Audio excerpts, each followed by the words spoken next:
महाभारत के पन्नों से एक ऐसी कहानी जो एक बहुत ही गहरी पर्सनल कश्मकश को दिखाती है। ये कहानी है एक ऐसे ऋषि की जिन्हें अपने जीवन के मकसद और अपने पूर्वजों के प्रति कर्तव्य के बीच एक नामुमकिन सा चुनाव करना था।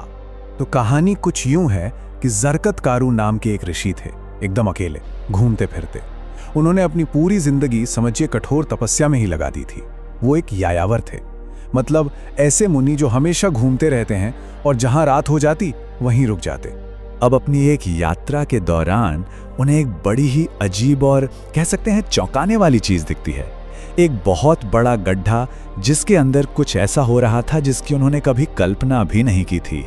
और उस गड्ढे के अंदर जो नजारा था उसने उनकी जिंदगी का रुख ही मोड़ दिया। ये कोई आम नजारा नहीं था, बल्कि समझिए उनके लिए एक सीधी सीधी चेतावनी थी। तो चलिए अब जरा गहराई से देखते हैं कि आखिर जरकारू ने ऐसा क्या देखा था।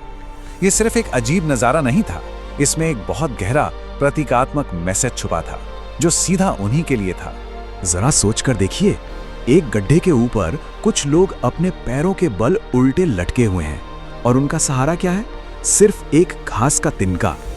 और तो और एक चूहा है जो लगातार उस तिनके को कुतर रहा है, मतलब उनका नीचे गिरना तो बस तय ही है। अब जरकतारू ये सब देख ही रहे थे कि अचानक वो लटके हुए लोग बोलने लगते हैं और वो बताते हैं कि वो इस भयानक हालत में क्यों है। उनकी आवाज में एक निराशा थी, एक गुहार थी।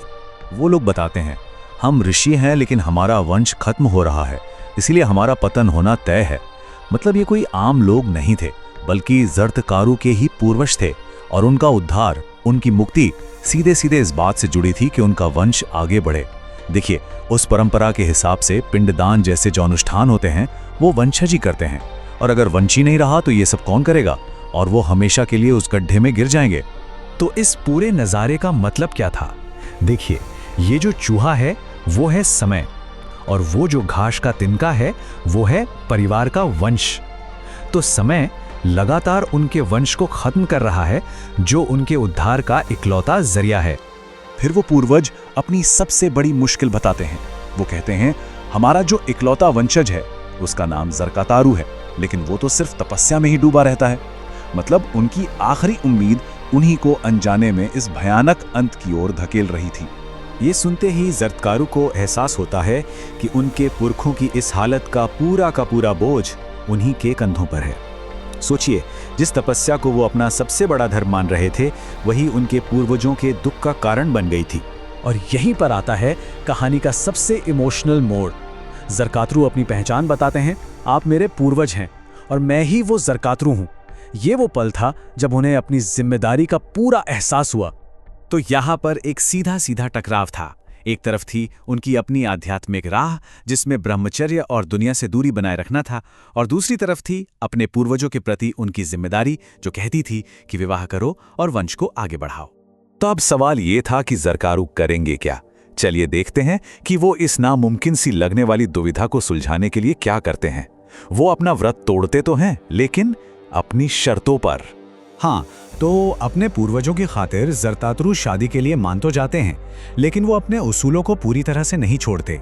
वो एक ऐसा रास्ता निकालते हैं जिससे उनका कर्तव्य भी पूरा हो जाए और उनके तपस्वी स्वभाव पर भी आंच ना आए। और उनकी शर्तें देखिए कितनी कमाल की थीं। उन्होंने इस काम को और मुश्किल बना दिया। पहली शर्त, लड़की का नाम भी उनके नाम जैसा ही होना चाहिए, जरकतारू। दूसरी, उसका परिवार उसे अपनी मर्जी से दे, वो मांगने नहीं जाएंगे।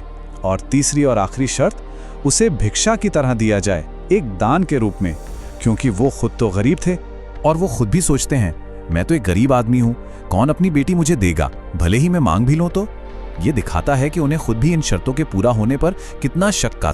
तो इस तरह जरकतारू एक अजीब सी कश्मकश में फंस जाते हैं। एक तरफ उनका व्रत, दूसरी तरफ पूर्वजों का उद्धार। उन्होंने अपनी शर्तें तो रख दी हैं जो सुनने में ही नामुमकिन लगती हैं। तो अब सवाल यह है, क्या किस्मत कोई खेल खेलेगी?